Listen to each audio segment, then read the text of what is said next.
It started as a routine appearance. Charlie Kirk taking the stage, confident as ever, surrounded by his usual crowd. But within hours, the internet exploded. A new piece of footage surfaced, grainy, but clear enough to ignite a firestorm. It showed something that didn't match the story the public had been told. Something that raised one burning question. Was the chaos that followed really spontaneous, or was it staged from the inside? The clip spread across social media like wildfire. Some called it doctored. Others swore it was the missing piece in a puzzle that had been hidden for months. What's worse? Whispers began to circulate that the footage wasn't leaked by accident. It came from someone inside Charlie Kirk's own circle. Someone who knew too much and had finally had enough.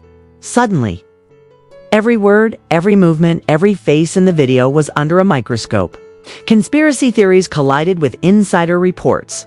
Names started surfacing, people close to the turning point machine who might have had motive to flip. But if what the footage shows is real, then this wasn't just another political scandal. It was a setup. The stakes are high and the truth is buried deep. Was this leak an act of betrayal, a warning, or something even darker? Because if the footage is authentic, it doesn't just change the story, it changes everything we thought we knew about Charlie Kirk, his empire, and who's really pulling the strings. The footage appeared online late on a Sunday night, just another anonymous upload on a platform known for leaks, rumors, and chaos. At first, no one believed it. The clip was short, shaky, filmed from the corner of a room that looked like a private event space. But within seconds, it was obvious this wasn't an ordinary video. The man in the frame was unmistakable. Charlie Kirk, founder of Turning Point USA, speaking off-camera to a small group of staffers and donors. The date stamp, blurred but visible, placed it weeks before a controversial protest that had spiraled out of control. What caught everyone's attention wasn't what Charlie said, it was what he didn't say. The conversation hinted at something planned, something orchestrated behind closed doors. A few phrases stood out. Optics management, control the chaos, and let them react first. Words that, when taken in context, suggested strategy, not surprise. The internet latched onto those 3 lines instantly, dissecting them frame by frame. At first, conservative outlets tried to dismiss the footage as fake, deepfake, they claimed, edited, spliced, manipulated. But digital analysts who examined the audio disagreed. The voice was authentic, the cadence matched, and background sounds aligned perfectly with other recordings from the same event. That's when the story shifted from, is it real, to who leaked it? For years, Charlie Kirk had built his empire on control of his image, control of his message, control of his audience. Nothing about his movement happened by accident. So the idea that someone from within could have released footage designed to destroy that image was unthinkable. But the evidence was undeniable. The camera angle suggested insider access. It wasn't filmed from the crowd or the press section. It was from the side of the stage where only staff, media handlers, or trusted associates were allowed to stand. The whispers started immediately. Some claimed it was a disgruntled former employee. Others said it was a donor who had fallen out of favor. But a few insisted it was something much deeper, a calculated move by someone still inside Turning Point. Someone with everything to gain from Charlie's fall. Within 48 hours, the video had been analyzed, subtitled, and spread across every platform imaginable. YouTube channels dissected every frame. Twitter Spaces hosted live discussions where insiders dropped vague clues. Reddit threads connected dots that might not even exist. But the narrative that began to take shape was impossible to ignore. What if the chaos that had erupted at that protest? What if the clashes, the headlines, the outrage hadn't been an accident at all? That idea was explosive. The official story from months earlier was simple. A Turning Point event had been disrupted by protesters, leading to confrontations and bad optics for both sides. Charlie Kirk's team had condemned the violence and insisted they were blindsided. But this footage suggested otherwise. It hinted that someone inside had known the tension would erupt. and may have even used it to their advantage. The clip itself wasn't long. Maybe 90 seconds, but what it implied was massive. You could hear a voice believed to be Kirk's say, "They'll push, and when they do, we'll be ready." Cameras rolling.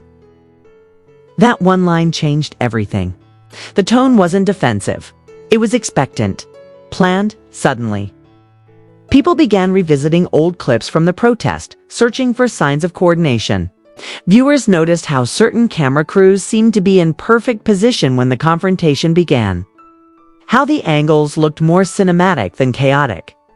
Then came the discovery that a handful of Turning Point-affiliated media pages had posted edited clips within minutes of the incident, faster than any official outlet could have possibly received and processed the footage. The pattern was too sharp to ignore.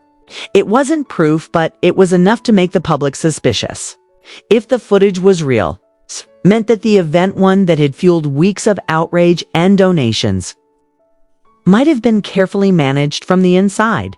Charlie Kirk's public response didn't help. When reporters asked him about the leaked video, he dismissed it as out-of-context nonsense, claiming it was from an unrelated training session. But those who knew how Turning Point operated found that explanation thin. "Charlie runs a tight ship," said one former staffer in an interview with an independent journalist. "There's no such thing as an offhand comment in his world. Every word is deliberate." Still, what made this scandal so strange wasn't just the footage, it was how personal it felt. The language, the angle, the accents, all pointed to betrayal. Someone close to him had not only recorded the moment, but chosen the exact time to release it.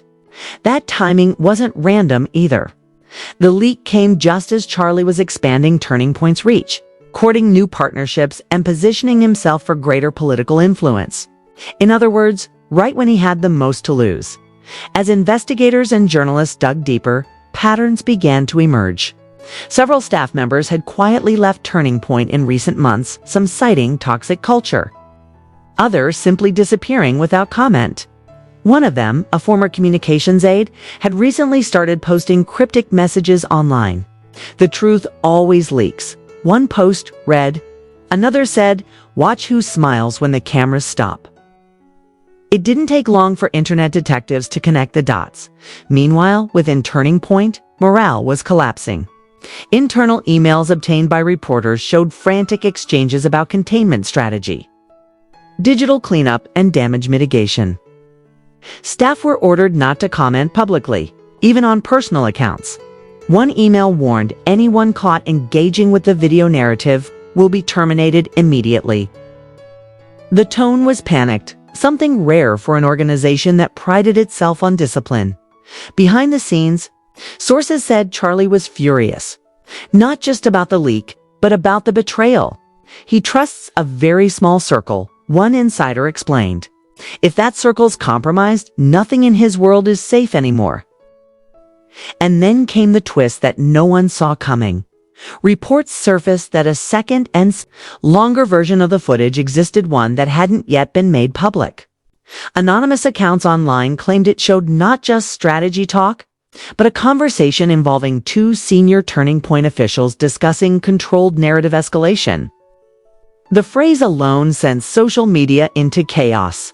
If true, it meant the entire protest and the publicity that followed could have been manufactured to create outrage, a tactic that, in political media, is both dangerous and effective. As speculation grew, a few independent journalists began piecing together the timeline. They noted that donations to Turning Point had surged immediately after the incident, that viral clips had boosted their social reach by millions, and that Charlie's profile in conservative circles had never been higher. It was the perfect storm, and perhaps too perfect to be coincidence. But if this was truly an inside job, what was the motive behind the leak? Was it revenge from someone cut out of the inner circle? Was it ideological whistleblower trying to expose manipulation? Or was it something more calculated, like a rival faction within the organization seeking to seize power? Whatever the reason, one thing became clear. The footage wasn't just a PR disaster. It was a mirror, reflecting the darker side of influence, a part where narratives are crafted. Outrage is weaponized and loyalty is conditional. And as the world waited for the second video to surface, one question loomed over everything. If the first leak had already shaken the foundation, what would the next one reveal? Because if the whispers were true, this wasn't just a scandal, it was the beginning of a war within Turning Point itself. By the time Monday morning arrived, the leak had gone from rumor to full-blown crisis. Political commentators were calling it the biggest threat to Turning Point's credibility since its founding. The footage was everywhere: mainstream media, online forums, reaction channels, and every angle of it was being analyzed, debated, and reframed. But what no one expected was how quickly the narrative would split into two, one painting Charlie Kirk as the victim of a coordinated takedown, and the other portraying him as the architect of something far darker. The architect of something far darker. In the middle of the chaos, one thing became clear. Someone inside his circle had orchestrated the release with precision. The timing was too deliberate. The clip dropped just before a major Turning Point fundraiser, one that was expected to bring in millions. Within hours of the leak, donors began pulling out. By the next morning, several high-profile backers had called for clarity before continuing their support. It was a quiet revolt from the very people who'd helped fund Charlie's rise, but the strangest part wasn't the donor fallout, it was the silence from inside Turning Point itself. Normally, Charlie's media machine would respond instantly to any controversy, flooding social platforms with counter-narratives and well-produced videos. This time, nothing. No press release, no rebuttal, no spin. For a man whose entire empire was built on controlling the message, that silence was deafening. Insiders claimed the reason for the delay was simple: panic. In an emergency meeting that reportedly stretched into the early hours of the morning, senior staff members clashed over how to handle the situation. Some urged a full-scale denial, blaming deepfakes and AI manipulation. Others wanted to own the footage, spin it as training content taken out of context. But Charlie, according to multiple sources, wasn't convinced either approach would work. "If we talk, we validate it," he allegedly said. "If we stay quiet, it dies." But it didn't die. Instead, a second clip surfaced. This time, the footage was longer, clearer, and infinitely more damaging. The new video appeared to be from the same night, same room, same people, but a different angle. In it, Charlie could be heard discussing the power of conflict in modern media. "You can't go viral without tension," he said. "If we control the story, we control the outrage." The words were casual, even confident. But in the context of what had already happened, the protests, the chaos, the donations, it sounded like confirmation of everything critics had suspected. Social media erupted. The hashtag InsideJobTPUSA trended for 2 days straight. Former allies began distancing themselves.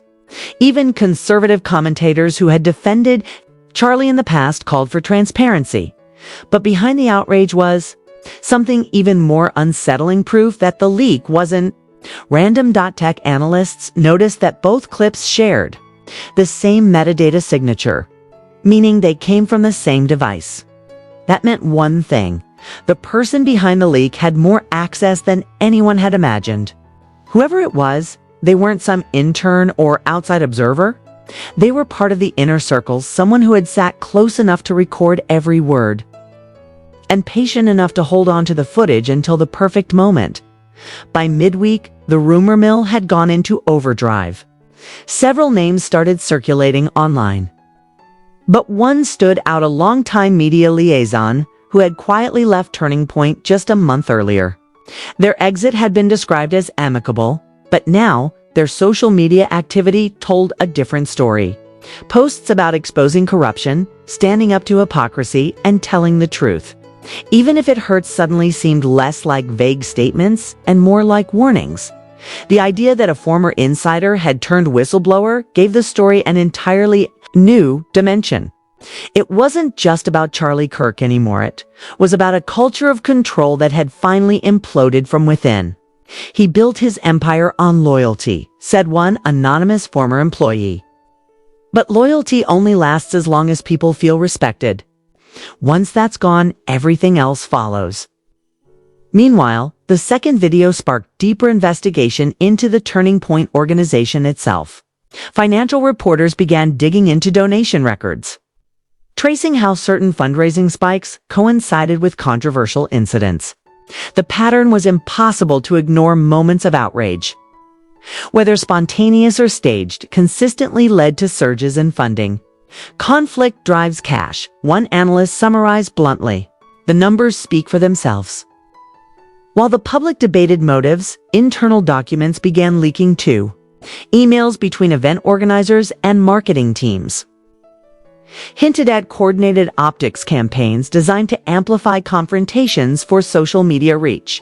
None of it directly tied back to Charlie, but it painted a picture of an environment where drama wasn't just tolerated. It was monetized. The pressure mounted daily. Sponsors withdrew. Event bookings were paused. Even Turning Point's media partners started asking for distance. But the real blow came from within the conservative establishment itself. Several senior figures who had once praised Charlie publicly began calling him reckless, saying he had lost control of his movement. One anonymous aide told a journalist, "Charlie's biggest enemy isn't the left, it's the people in his own house." And then came the whisper that changed everything. A third clip existed, unlike the first two. This one wasn't a secret anymore, it was a weapon. Rumors claimed the video showed a heated argument between Charlie and two senior advisors, one of whom allegedly accused him of playing both sides. The argument, according to those who'd seen it, ended with Charlie storming out and saying, "If they want chaos, I'll give them chaos." Whether the quote was real or not didn't matter. It was already being shared everywhere. Suddenly, the question shifted from who leaked the footage to why now. Theories multiplied. Some said it was revenge from a staffer Charlie had fired. Others believed it was a political rival's move to weaken him before an upcoming campaign cycle. But a growing number of people began to suspect something even more dangerous, that the leak wasn't meant to destroy Charlie, but to replace him. Turning Point had grown far beyond one man. It had media wings, youth coalitions, partnerships, and major corporate donors. It was a brand bigger than its founder, and brands don't die easily. They evolve. Some insiders claimed a faction within the organization had grown tired of Charlie's grip and wanted a new face. Someone less polarizing, more manageable. The leaks in that theory weren't sabotage, they were succession. That possibility terrified everyone close to him. If it were true, it meant that the empire Charlie Kirk had built from the ground up was now turning against him. Every leak, every headline, every whisper wasn't just a scandal, it was a slow-motion coup. But Charlie wasn't done fighting. According to reports, he ordered an internal audit of all communications, demanding loyalty pledges from remaining staff. He wanted to know who was leaking and how deep the betrayal went. Yet every time he tightened control, another piece of information slipped out. Emails, audio snippets, meeting notes. The more he fought to contain it, the more it spread to the outside world. It looked like a man losing control of his kingdom. But to those watching closely, looked like something else entirely. A system finally cracking under the weight of its own design. Turning Point had been built on loyalty, secrecy, and spectacle. But when loyalty becomes fear and secrecy becomes exposure, spectacle is all that's left. By the end of the week, 3 questions remained unanswered. Who recorded the footage? Why release it now? And what exactly was in the third clip that hadn't yet surfaced? Because if the rumors were true, if the next video was real, it wouldn't just expose Charlie Kirk's strategy, it would expose the entire ecosystem that allowed him to rise in the first place. And that revelation wouldn't just end a career.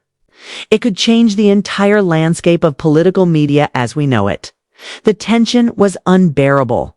For days, everyone waited for the third video to surface, the one insiders claimed would end it all.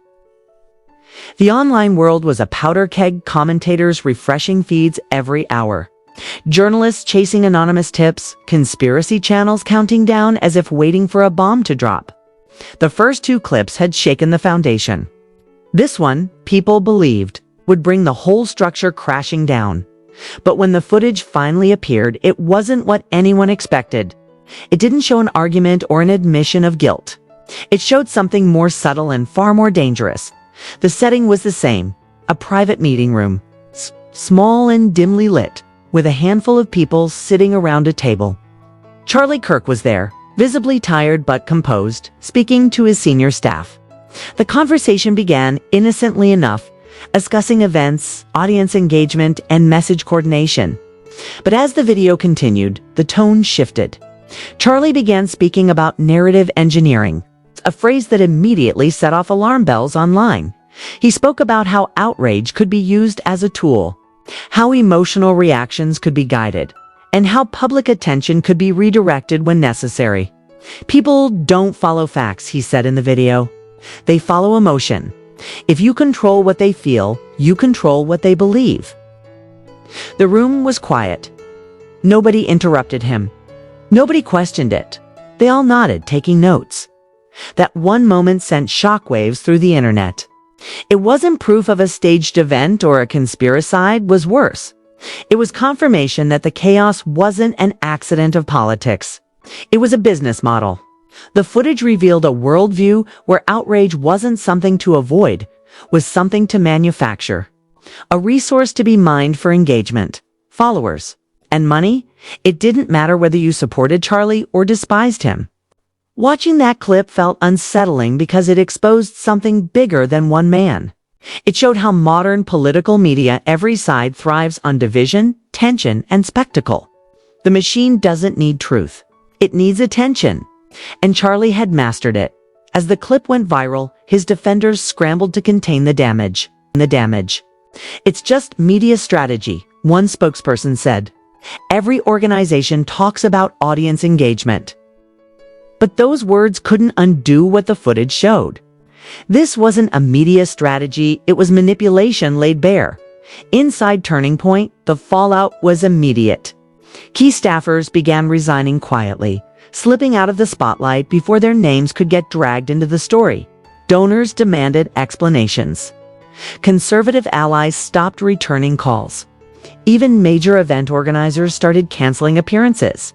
The brand that once represented youthful rebellion and conservative strength was now synonymous with deceit. And through it all, one question remained unanswered: who recorded the videos? By now, investigators had traced the footage's metadata. It had come from an internal camera system installed by Turning Point's own media team. The system was designed to record training sessions and private discussions for documentation and review. Only a handful of people had access to the files. That meant the leak hadn't come from some rogue intern with a hidden phone. It came from someone who had access to the archives. Someone inside had gone into the system, pulled the raw files, and strategically released them to destroy the empire from within. For Charlie, that realization was devastating.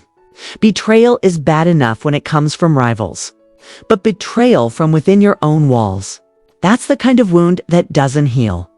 In a private message leaked later, he allegedly told a confidant, "I can fight the media. I can fight the left. But I can't fight ghosts." Still, he tried. In the weeks following the third video, Charlie went on the offensive.